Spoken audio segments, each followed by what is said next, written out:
வணக்கம் ஃப்ரெண்ட்ஸ். நம்ம இந்த வீடியோவில் ரீபாலிஷ் பற்றி தான் பார்க்க போகிறோம். ரீபாலிஷ் பண்ணுறவங்க இந்த வீடியோவை பாருங்கள். வுட் பாலிஷில் தமிழில் ரீபாலிஷ் பற்றி சொல்ல போகிறேன்.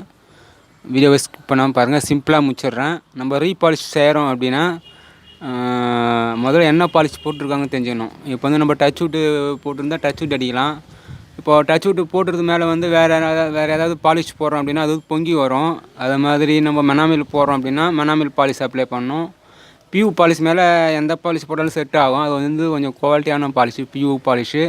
இப்போ மேனுவல் பாலிஷ், அதாவது சாண்டிங் சில்வர் போட்டு மேலே நம்ம சாதாரண அந்த ஸ்பிரிட் பாலிஷ் மாரி அடிப்போம். அப்படிலாம் அடிக்கிறோம் அப்படின்னா நம்ம வந்து மேலே டச் வுட் அப்ளை பண்ணலாம். வேறு ஏதாவது நம்ம பாலிஷ் போடுறோம் அப்படின்னா அது வந்து பொங்கும். இப்போது நம்ம மேனுவல் பாலிஷ் போட்டு மேலே வந்து ஸ்ப்ரே பண்ணுறோம், அதாவது மெனாமில் அது மாதிரி பியூ பாலிஷ் ஸ்ப்ரே பண்ணுறோம் அப்படின்னா அது வந்து பொங்கி வரும். அது மாதிரி ப்ராப்ளம் இருக்குது ரீபாலிஷில். முதல்ல நம்ம வந்து என்ன மெட்டீரியல் போட்டிருக்காங்கன்னு முதல்ல தெரிஞ்சுக்கணும். அது தெரிஞ்சுக்கணும் அப்புறம் வந்து ரீபாலிஷ் பண்ணுறது நல்லது.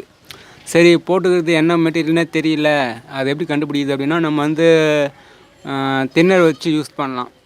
கொஞ்சம் போட்டு தொடக்கிறீங்க அப்படின்னா, தின்னர் போட்டு யூஸ் பண்ணுறீங்க அப்படின்னா பொங்கி வரல, அதாவது கொஞ்சம் ப்ரெஷ்ஷில் எடுத்து அப்ளை பண்ணணும். ப்ரெஷ்ஷில் எடுத்து கொஞ்சம் அப்படியே ஈரம் ஓடுற மாதிரி அப்ளை பண்ணிங்க அப்படின்னா அது பொங்கி வருது அப்படின்னா நம்ம வந்து தின்னரால் யூஸ் பண்ணுற மெட்டீரியல் வந்து அப்ளை பண்ணக்கூடாது.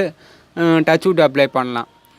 சரி, அப்புறம் டச் வுட் வச்சுட்டு இருக்குது, அது மாதிரி வந்து வேறு எந்த பாலிஷ் போட்டாலும் பொங்கி வரும். அது வந்து நம்ம டச் வுட்டே நம்ம வந்து அப்ளை பண்ணலாம். அது மாதிரி நம்ம வந்து சீன்லாக் மாதிரி ஸ்ப்ரீட் பாலிஷ் மாதிரியாக எதனா போட்டுக்கிறாங்க அப்படின்னா நம்ம வந்து அதே பாலிஷை தேய்ச்சிட்டு மறுபடியும் அப்ளை பண்ணலாம். ஈஸியாக முடிஞ்சிடும். அதாவது மொத்தத்தில் என்ன பாலிஷ் யூஸ் பண்ணுறாங்களோ அதே பாலிஷை நம்ம ரீபாலிஷுக்கும் யூஸ் பண்ணணும். அப்போ தான் நல்லாயிருக்கும். எதுவுமே கண்டுபிடிக்க முடியல, அதாவது எந்த பாலிஷ் போட்டாங்கன்னு கண்டுபிடிக்க முடியல அப்படின்னா நம்ம வந்து டச் வுட்டே அப்ளை பண்ணலாம். டச் வுட் அப்ளை பண்ணுறதுல ஒரு ப்ராப்ளம் இருக்குது. அப்படி என்னென்னா நம்ம வந்து மறுபடியும் டச் வுட் தான் அப்ளை பண்ணணும். ஆனால் அதில் வந்து டச் வுட் அப்ளை பண்ணிட்டு அது கொஞ்சம் நாள் ஆச்சுன்னா வெளுத்தா மாதிரி இருக்கும். வெளுத்தா மாதிரி இருக்குது அப்படின்னா மறுபடியும் வந்து நம்ம ரீபாலிஷ் பண்ணுறப்போ அது வெளுத்தா மாதிரி தான் தெரியும். நம்ம வந்து நல்லா குவாலிட்டியாக வேணும் அப்படின்னா நல்லா தேய்ச்சி தான் போடணும். அதாவது வெளுத்தா மாதிரி இருக்குது அது வந்து தேய்ச்சி எடுத்துகிட்டு க்ளீனாக அப்புறமா தான் புது பாலிஷ் போடணும். அப்போ தான் நல்லா ஃப்ரெஷ்ஷாக இருக்கும். டச் வுட் வந்து கொஞ்சம் ப்ராப்ளமான ஒரு மெட்டீரியல். அது வந்து உள்ளே இருக்கிறதுலாம் அடிக்கலாம், நல்லாயிருக்கும். அதாவது வெயில் மழை படுற இடத்துல வந்து நம்ம அடிக்கிறோம் அப்படின்னா அது வெளுத்து போயிடும். அது மேனுவல் பாலிஷும் அதே மாதிரி தான். வெயில் மழை படுற இடத்துல போடக்கூடாது. அது மாதிரி பாலிஷ்லாம் உள்ளே தான் போடணும். ரீபாலிஷ் பண்ணுறப்போ நம்ம அதே மெட்டீரியல் வச்சு ரீபாலிஷ் பண்ணால் நல்லாயிருக்கும். வேறு எதனா டவுட்னா கீழே கமெண்ட் பண்ணுங்கள் ரீபாலிஷ் பற்றி. ரீபாலிஷ் செய்கிறீங்க அப்படின்னா முதல்ல என்ன மெட்டீரியல் போட்டுருக்காங்கன்னு தெரியணும்.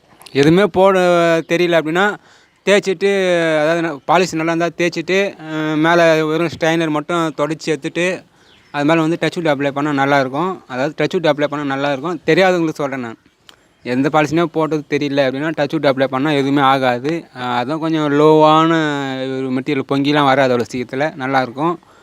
அதனால் குவாலிட்டியான பாலிஷ்லாம் போட்டுக்கிறாங்க அப்படின்னா அது வந்து கொஞ்சம் செக் பண்ணி நம்ம நார்மலாக யூஸ் பண்ணுறது நல்லது.